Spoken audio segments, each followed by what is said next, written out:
On attaque donc la dernière heure. Et pour la dernière heure, on va prendre un exemple en fait. Qu'est-ce que j'ai fait? C'est pas ça que je voulais faire. Et on va se dire qu'il serait bien, vu avec tout ce qu'on a vu en fait, ce qui serait intéressant de faire comme application. On a vu qu'on pouvait avoir des layers, d'accord?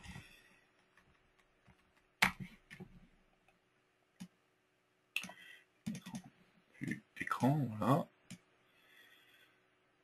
Donc on a vu qu'on pouvait avoir des layers, et c'est sur ces layers on va pouvoir mettre ce qu'on veut, dont des composants 2D traditionnels.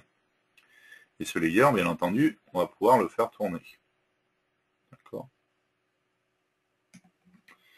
Ah oui, j'ai oublié de partager à chaque fois, pardon, excusez-moi. Ok, donc on a vu qu'on avait des layers, c'est ce que j'ai ici. Et ce layer, je vais pouvoir voilà, jouer sur sa propriété rotation angle. D'accord, 10, 20, 30, 40, 50, 60, voilà, pour le faire tourner. Et en fait, si on regarde, ce layer qui tourne, ça pourrait simuler un livre qui s'ouvre en fait. D'accord, je pars de là. Jusqu'à là, il est presque droit, ok, là il est droit, et là il est voilà, ouvert complètement. D'accord. Du coup, on va se dire que si je voulais faire par exemple une application de gestion de contact ou ce genre de choses, plutôt que d'avoir une fenêtre basique et classique en fait, je pourrais très bien avoir une application qui représente un livre par exemple qui va s'ouvrir. Et dans les pages, je vais avoir comme un vrai agenda, en fait, dans lequel je vais trouver mes contacts et ce genre de choses. D'accord. Donc, c'est ce qu'on va réaliser là pour montrer, encore une fois, que même sur des applications plus traditionnelles, on pourrait faire des choses sympas avec la 3D. On a dit ce matin, quand on a parlé de la 3D, que quand on parlait d'une application 3D classique, on ne pouvait pas avoir une fenêtre transparente. Du coup, on va partir d'une application 2D de manière à avoir une fenêtre transparente et pouvoir vraiment avoir le contour du livre, ainsi de suite. Donc, je vais partir d'une application HD. Je vais aller enregistrer ça.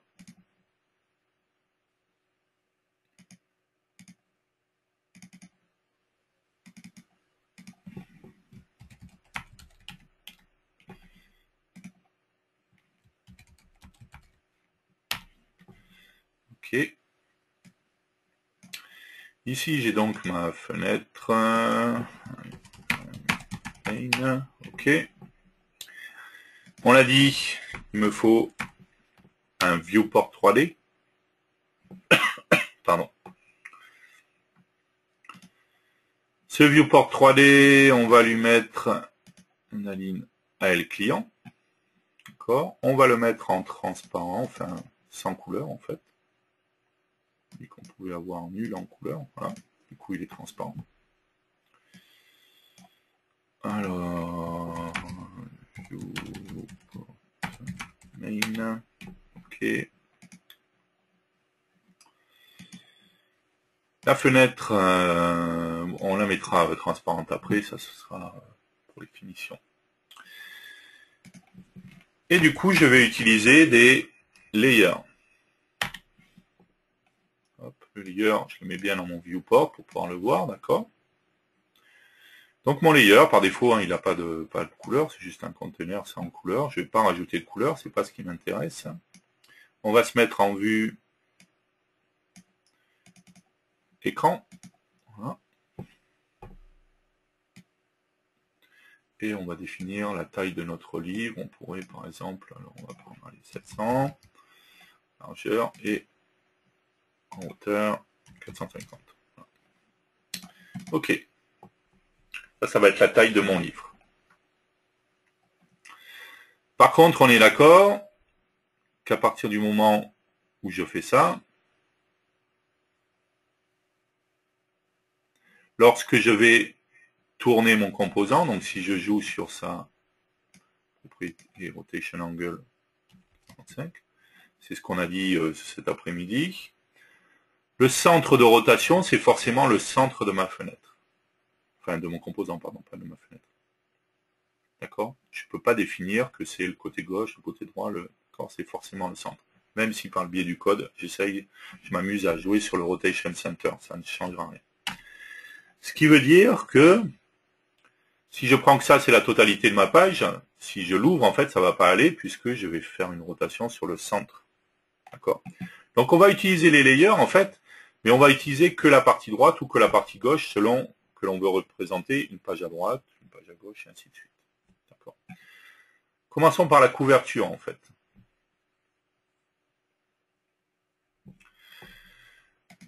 Donc pour représenter la couverture, on va se mettre par exemple sur un layer, encore une fois on peut mettre des tas de choses, d'accord? Donc on pourrait se mettre un round rect, tiens, est-ce qu'il a...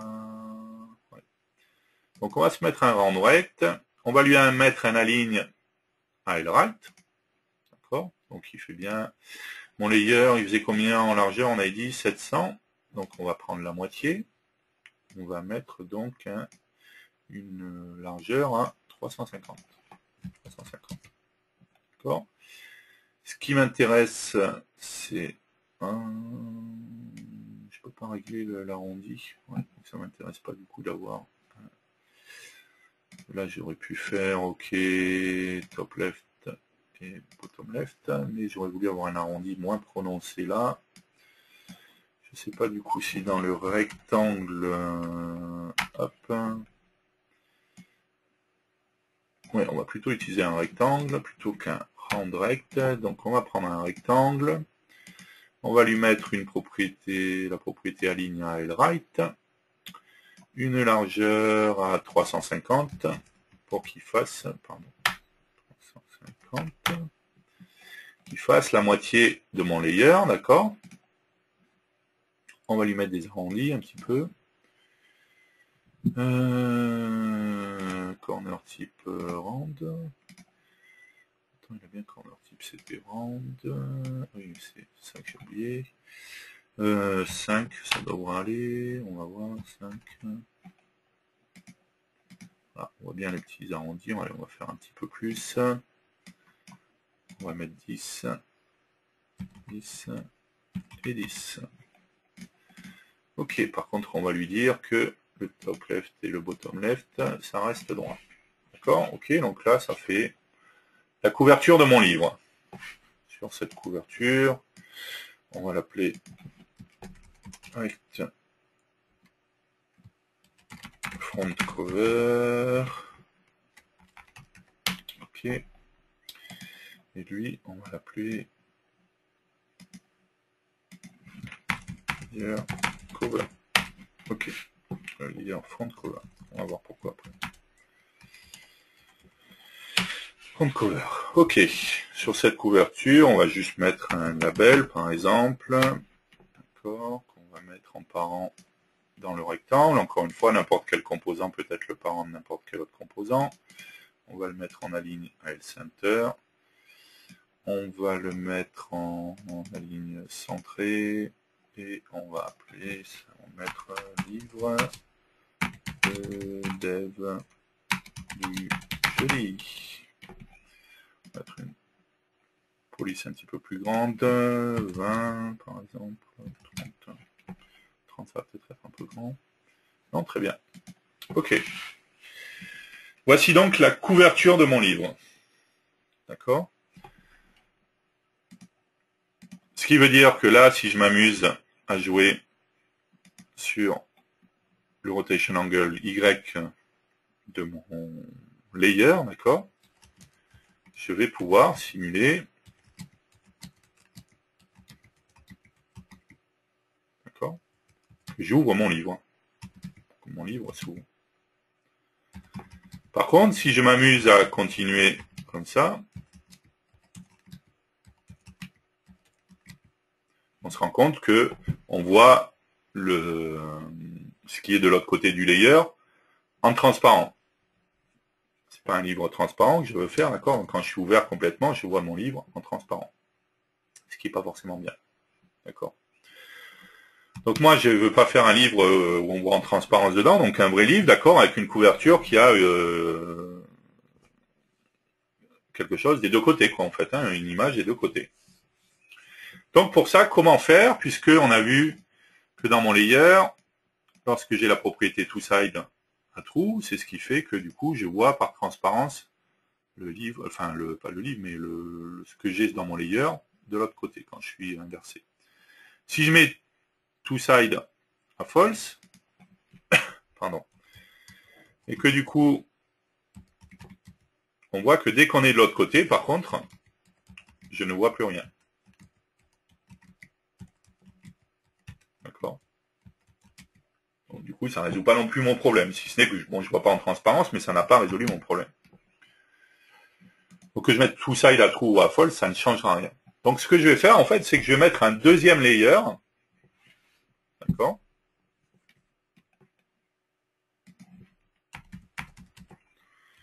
On va prendre un deuxième layer. Pour se faciliter, pour aller plus vite, on va faire une copie de celui-là, ce sera mieux. Ok.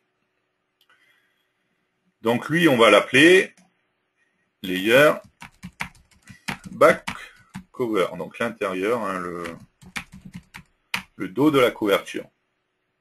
D'accord. Dedans, il a un rectangle. Donc ce layer back cover, le front là, on va le mettre en design visible false. Ok. Là, celui que j'ai là, c'est bien le layer back cover. D'accord. Lui, on va le renommer ici.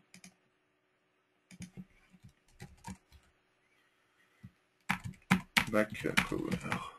Ok. Donc du coup là ça me va pas parce que il est comme l'autre tourné dans le même sens, d'accord. Donc moi ce qui va m'intéresser c'est de l'inverser. Donc pour ça ce layer il faut que je lui fasse faire un tour à 180 degrés, d'accord. Donc il faut que je le fasse comme ça. Sauf que du coup là mon rectangle il n'est pas du bon côté, d'accord. Donc lui au lieu d'être en aligne AL right, on va le mettre en aligne AL left. Ok. Sur le label, juste pour changer le texte, on va mettre intérieur, couverture. Okay. Du coup également, sur le rectangle ici, il faut que j'inverse, hop, et hop. Voilà, pour les arrondis. D'accord, donc ici j'ai bien le layer back cover, et si on remet par-dessus, on va avoir le layer front cover. Ce qui veut dire que si je m'amuse ici à tourner ce layer, la couverture, le devant de la couverture, d'accord. On le tourne celui-là, 90, 100, 110, 120, d'accord. Il faudrait que la couverture intérieure elle suive en même temps. Si je mets le même angle de rotation sur le layer back cover, donc du coup là c'est 60, non, 100, hop là, 180 par défaut, 190, 200, 210, j'ai mis combien là sur celui-là? 120, donc 180 et 120, 300. Là si on met 300, j'ai bien l'intérieur de ma couverture qui suit. D'accord. Donc il va falloir que je fasse tourner les deux en même temps. En fait, il y a deux layers collés l'un sur l'autre, l'un qui est inversé par rapport à l'autre, de manière à donner l'impression que j'ai bien ma couverture qui s'ouvre. D'accord. Donc pour ça, ben, la meilleure solution, là on va, celui-là on va le remettre à 180, ok, et celui-là on va le remettre à 0.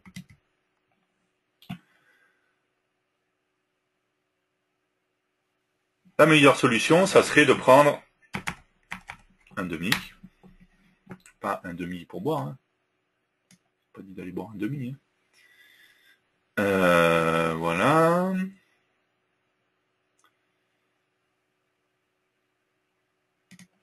Ça, on va masquer ça. En fait, et de mettre en parent, hop, le layer front cover et le layer back cover. Donc on a un demi. Si je m'amuse à jouer en 5, voilà, où c'est qu'il est mon demi, pardon, parce que mon demi il est en caméra au lieu d'être en écran, voilà. Du coup, ça lui a pas plu, j'en étais sûr. Hop, ok. Mon demi il est là, d'accord.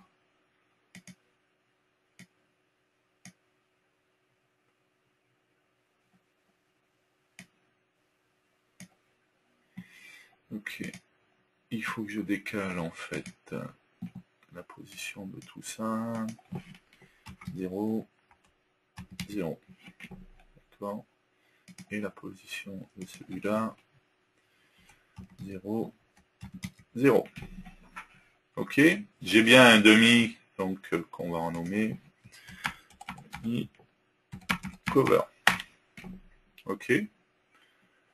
Qui est le parent des deux layers. Les deux layers, ils sont positionnés correctement. Ce qui va me permettre du coup de jouer sur l'angle de rotation 10, 100, 120, 140. Et j'ai bien, d'accord, l'intérieur de ma couverture. Alors, ce qu'on va faire, c'est qu'on voit par moment, on voit, je pense que c'est une question. Hop. On va mettre to side à false. Et layer front cover, pareil. Donc, ce qui va me permettre, ok, 170.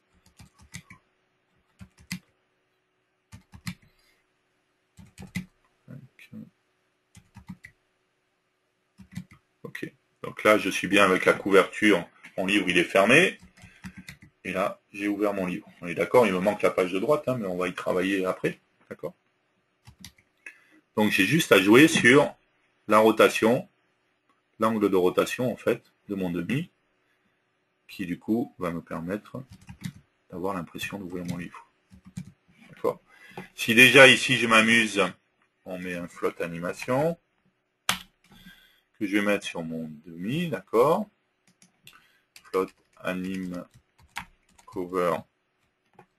Ok, on va mettre une durée de 1 seconde, ça doit aller. On va jouer sur le rotation angle.y, on va démarrer de 0 et on va aller à 180. Et je vais mettre sur le rectangle front cover qui est ici, d'accord. Le rectangle front cover.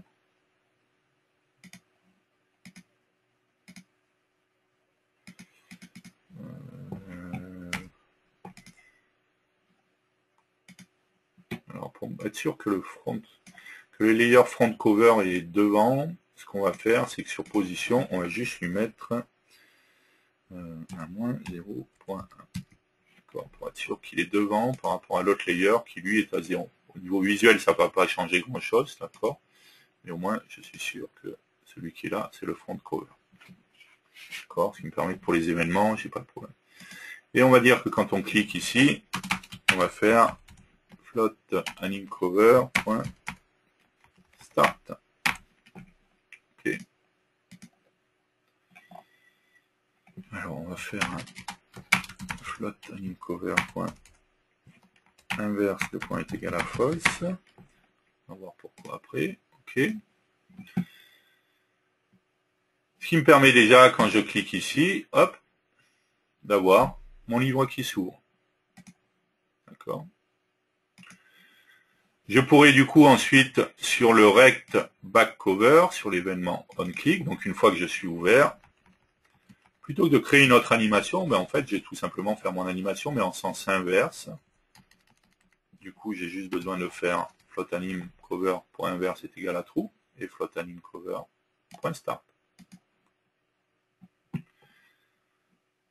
Quand je clique ici, ça ouvre mon livre. Quand je clique ici, ça referme mon livre. D'accord? Donc déjà, j'ai réussi à faire la couverture de mon livre. Alors, fermer. Ce qui manque, bien entendu, maintenant, c'est les pages qui vont derrière, on est d'accord? Donc pour ça, on va travailler de la même manière. On va, pour pas être embêté,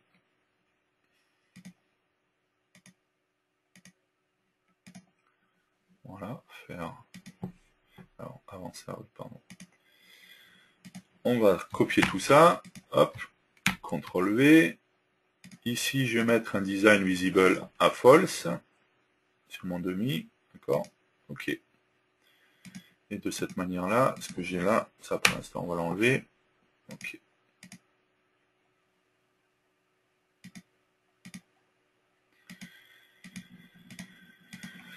Ok, pour ma première page, on va juste mettre une première page. Après, le principe d'ouvrir les autres pages, on est d'accord que ça sera la même chose. Il n'y a pas de changement là-dessus.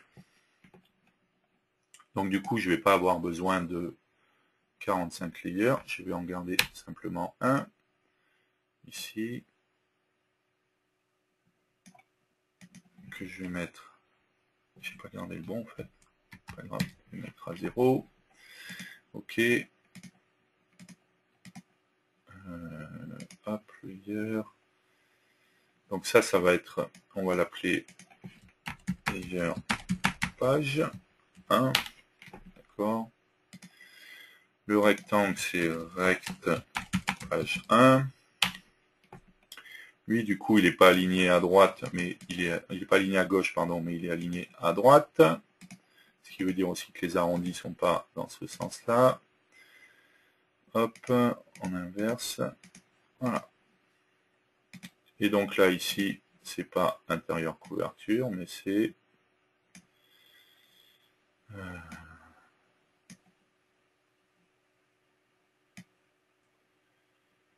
hop, ça y est, première page.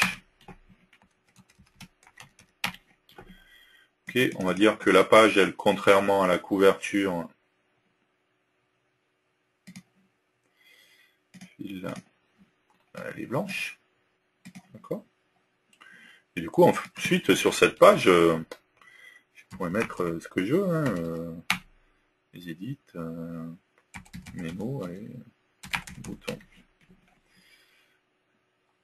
Edit, mémo, bouton.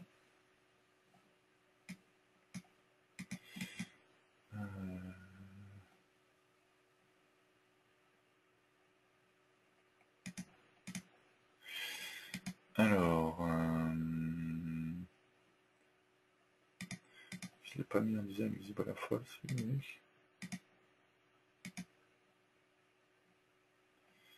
Ouais. Design visible à la fois, c'est pour lui aussi. On va faire ça, hop. Media false. Lui aussi. Lui aussi. Lui aussi.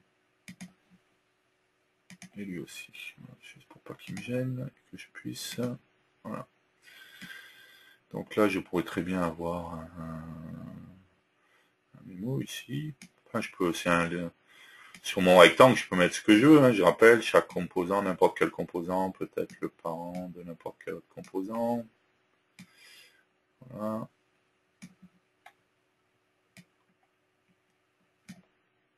Du coup, ici, je pourrais très bien faire memo1.lines.add et 1.text.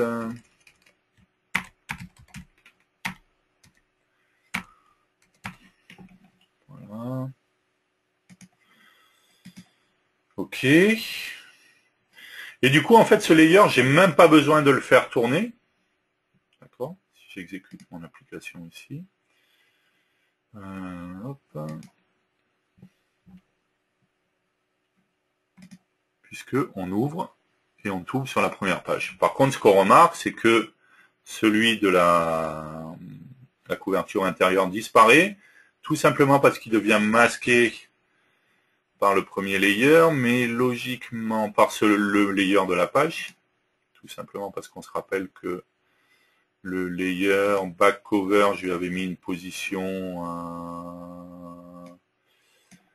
hop, non, c'était pas celui-là, c'est celui-là qui était à 0,1, mais du coup l'autre passe par-dessus. Je pense par contre que si on le met lui en transparency est égal à true, on va tester.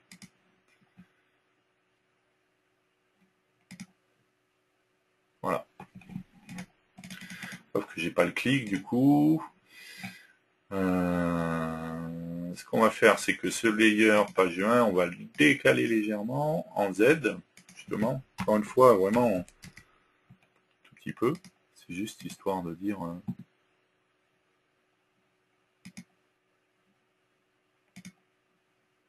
Ok.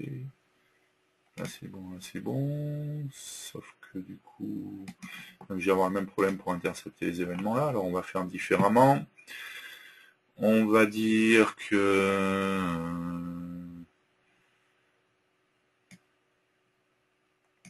alors qu'est-ce que j'avais fait là? Le layer back cover, je l'ai mis en position à 0 et le front cover, je l'ai mis à 0.1, donc il est légèrement devant, c'est pour ça. C'est lui qui va me poser problème, et lui, on l'a mis à moins 0. On va faire comme ça. On va le laisser à 0. Et par contre, quand l'animation va être terminée, float anim cover on finish, on va mettre que layer page 1 point position point z point égal moins 0,2 point 2. On va tester ça déjà. Ok, voilà, là j'ai bien. Par contre, le souci c'est que là j'ai plus accès.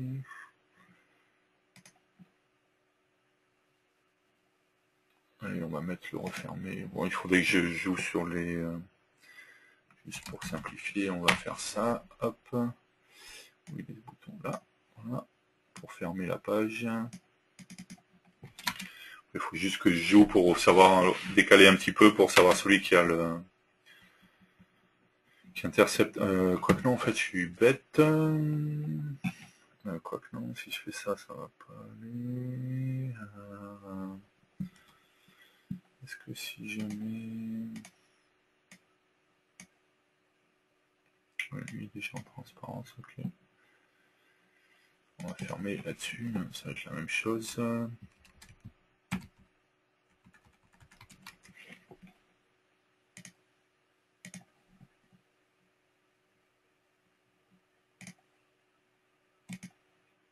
Ici je referme. Par contre du coup, ici il faut tester if float anim cover point inverse. Donc ça veut dire que ça c'est quand on referme le livre.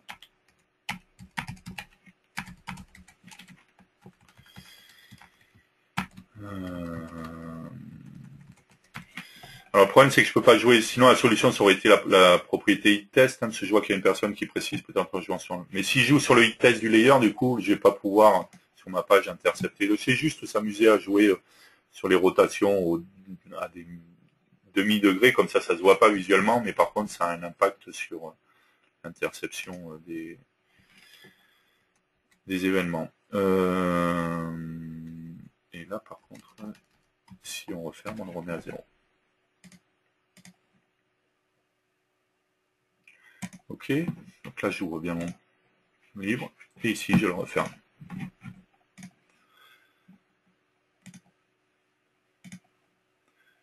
Et bien entendu, ensuite il me suffirait, au niveau de ma page, de définir transparency.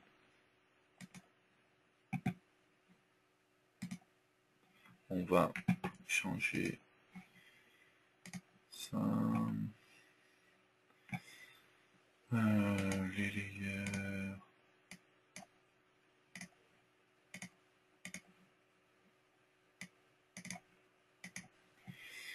Et la forme, on va les mettre en, Screen Center.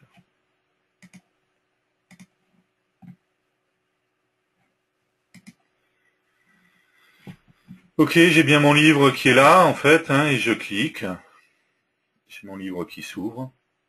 D'accord, je reclique ici, j'ai bien mon livre qui se ferme.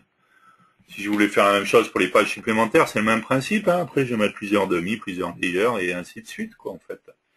D'accord, donc on le voit, même de la 3D, ça pourrait être plus sympa, en fait, d'avoir une application, plutôt que d'avoir une application traditionnelle, en fait, pour afficher les contacts, d'avoir une application qui donne l'impression d'un notebook, d'un livre, ok, d'un agenda, pour gérer un agenda ou autre, quoi.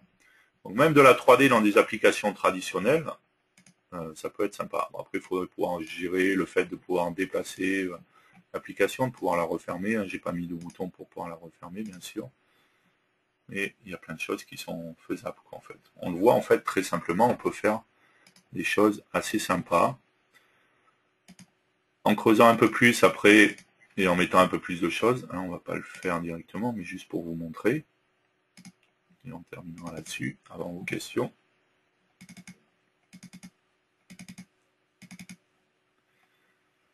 En rajoutant des images, en rajoutant des animations, en se connectant à une base de données, et ainsi de suite.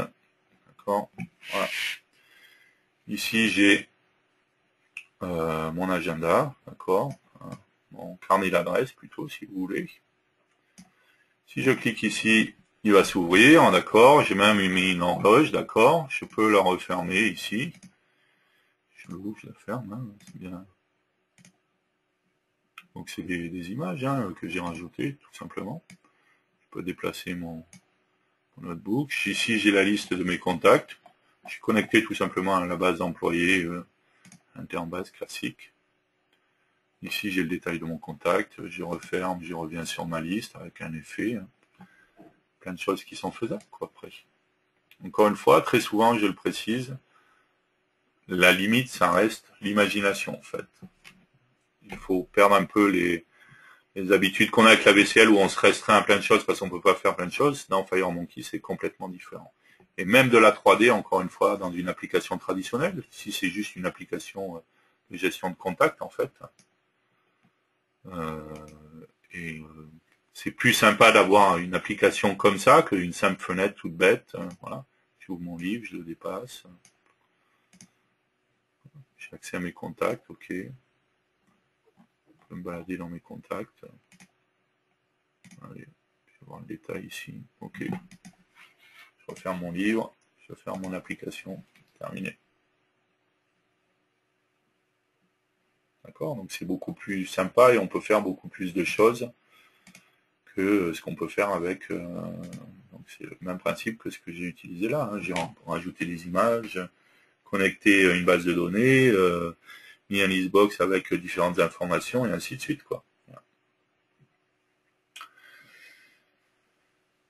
Ok, on va terminer là-dessus, voilà. Donc vraiment le but hein, pendant la journée, c'était de vous montrer que même des applications traditionnelles, on peut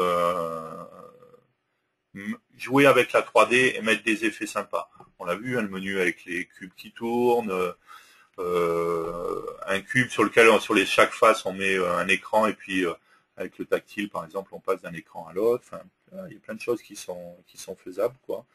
Un écran qui tourne, qui part en tournant et ainsi de suite. Voilà. Okay.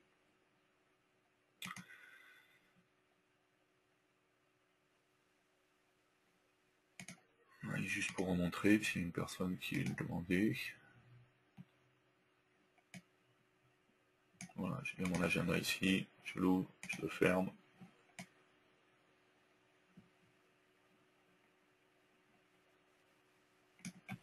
Tout simplement.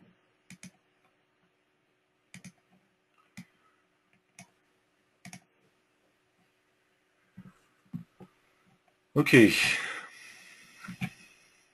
Alors, est-ce que vous avez des questions pour terminer cette journée? Est-ce que ça vous a convaincu que la 3D pouvait être sympa dans FireMonkey et pouvait être également adaptée à vos applications? Alors, y a-t-il des limitations dans FireMonkey avec les composants accès base de données? par rapport aux composants VCL. Donc non, pas de limitation. Pour tout ce qui est accès aux données, ça va fonctionner de la même manière que dans une application VCL. Vous allez pouvoir utiliser DB Express, vous pourriez utiliser FireDAC, ou voire utiliser ADO. Il n'y a aucun problème, aucune différence dans le fonctionnement entre une application VCL et une application FireMonkey par rapport à voilà, entre la VCL et FireMonkey. Donc ça, non, aucun souci, au contraire, justement, c'est ça qui est avantageux, c'est que tout ce qui est... Et encore une fois, justement, si dans vos applications que vous voulez transférer, tout à l'heure on parlait de transférer, si tout ce qui est accès aux données, vous avez mis ça dans un data module propre et tout ça, bien séparé, vous pouvez le récupérer facilement dans vos applications FireMonkey, quoi, en fait, sans avoir besoin de tout refaire. En fait, vous refaites que la partie IHM, quoi, fenêtre. Encore une fois, si vous avez bien tout séparé, quoi.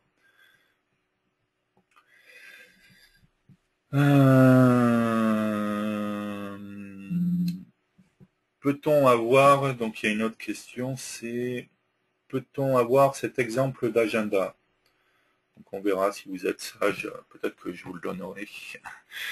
Non, oui, il faut juste que je modifie les choses, parce que j'utilise une base particulière, donc il faut que je me mette pour que vous puissiez l'utiliser avec la base.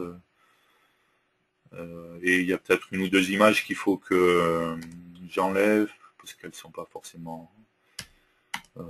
j'ai pas forcément le droit de toutes les redistribuer, quoi, mais voilà. Mais oui, je le ferai. Je vous ferai une version que vous pourrez récupérer de toute manière. Merci, cela donne plein d'idées d'utilisation. Ben, j'espère, voilà, c'était le but c'était vraiment de montrer, de désacraliser un peu la 3D. On a tendance à se dire, ok, c'est la 3D, ça m'intéresse pas du tout, et j'ai aucun intérêt à utiliser la 3D, alors qu'en fait, on voit, encore une fois, le but c'est pas de faire tout tourner dans tous les sens, tout clignoter, et tout ça, mais il peut y avoir pas mal de cas d'utilisation, même dans des applications plus classiques, plus traditionnelles, dans lequel la 3D peut être intéressante. On l'a vu avec pas mal d'effets. Hein. On a vu qu'on peut faire des choses sympas. Et du coup, ça donne de suite, on est bien d'accord hein, que quand un utilisateur va voir ce genre de fenêtre, avoir ce genre d'effet et tout ça, et bien sûr que ça sera plus vendeur et bien sûr que ça sera mieux qu'une simple fenêtre basique Windows toute carrée avec des boutons carrés. Voilà quoi.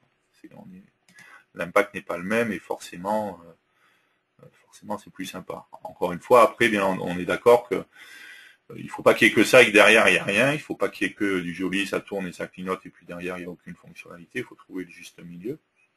Mais ça permet voilà, de suite de faire d'autres choses. Quoi. Avec FireMonkey, franchement, on va beaucoup plus loin et on fait des choses complètement différentes qui étaient beaucoup plus difficiles à faire en VCL.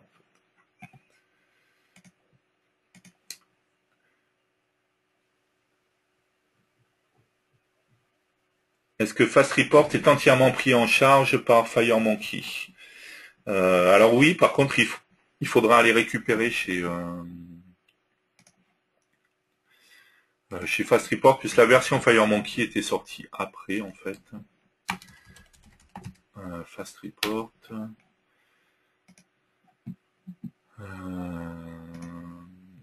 Donc si vous regardez dans les produits, vous avez un FastReport FMX, voilà, qui est là. Je vais vous donner le lien. Je vais regarder après tout à l'heure si on le trouve dans la liste des produits dans Embarcadero.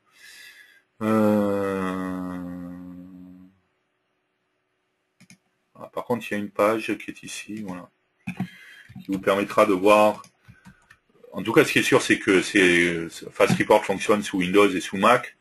Voilà, il y a certaines fonctionnalités, selon que vous êtes sous Windows ou sous OS X, vous pouvez avoir quelques petites différences. Donc n'hésitez pas à aller voir. Donc il y a une bonne question, est-ce que c'est gratuit pour les acquéreurs de Delphi X3? Alors à une époque, il y avait une version qu'on pouvait récupérer, je vais aller vérifier si elle y est encore. Pour ceux qui avaient X3, justement.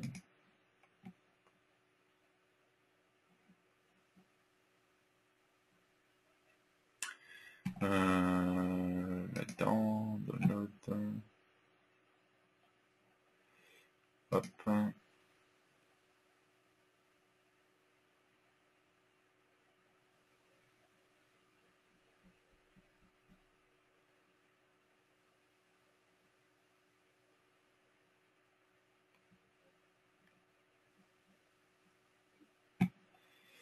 Voilà, ouais, tout à fait. Juste là. Donc Fast Report FMX Embarcadero Édition. Voilà, que vous pouvez récupérer ici. Voilà. Donc, si vous avez une X3, vous pouvez le récupérer directement ici. Voilà.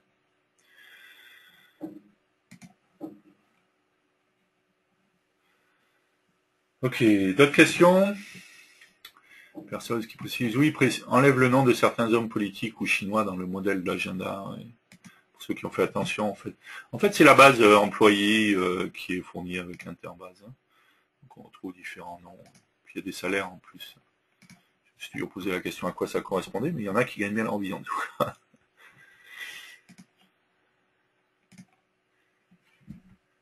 D'autres questions? Non? Plus d'autres questions? Ok, moi j'espère simplement avoir réussi à vous convaincre que la 3D est pas si compliquée à utiliser dans FireMonkey. Ça dépend de quoi, hein. On a vu que voilà, le T-Mesh ça reste un petit peu plus complexe, d'accord. Mais sinon il y a beaucoup de choses déjà avec les formes de base, c'est ça qu'on peut faire. Et surtout avoir réussi à vous convaincre que même de la 3D dans des applications traditionnelles, c'est faisable, même si vous ne faites pas des jeux ou autre. Et que vous pouvez utiliser ça et intégrer ça dans vos applis pour faire quelques effets sympas, quoi. Voilà. J'espère avoir réussi à vous convaincre de ça et à vous convaincre que c'est pas très complexe à utiliser. Et donc encore une fois, voilà, qu'avec FireMonkey, on peut faire vraiment beaucoup de nouvelles choses.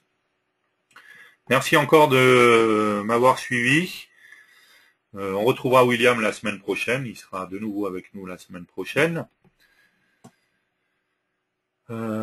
Merci d'être toujours aussi nombreux, hein, présents lors de ces épisodes. Ça fait toujours plaisir. Je vois d'autres questions. Non, personne qui dise merci. Bonne semaine. Merci Thierry pour cette présentation. Effectivement, ça ouvre des perspectives. Merci à vous. Merci à vous, encore une fois, hein, je le précise à chaque fois. Mais merci à vous surtout de votre présence. C'est vous qui faites aussi que le dev du jeudi fonctionne et soit populaire et plaise et tout ça, donc et qu'on continue de l'organiser. Donc merci à vous. On se retrouve donc la semaine prochaine pour le 8e épisode. Il y a encore plein d'épisodes à avoir. Hein. On est qu'au 8e. Pardon. Donc on se retrouve la semaine prochaine. On retrouvera William à l'occasion. La semaine prochaine. Et la semaine prochaine, on va parler de Windows 8. Et on va voir un petit peu comment on peut créer des applications pour Windows 8, que ce soit VCL ou FireMonkey, puisque là, dans ce cas-là, les deux, c'est possible avec les deux. On verra quelques particularités de Windows 8, et puis voilà. Donc je vous souhaite une bonne soirée, reposez-vous bien, vous avez une semaine, soyez en forme pour la semaine prochaine. Rendez-vous la semaine prochaine, et on parlera de Windows 8. Bye bye.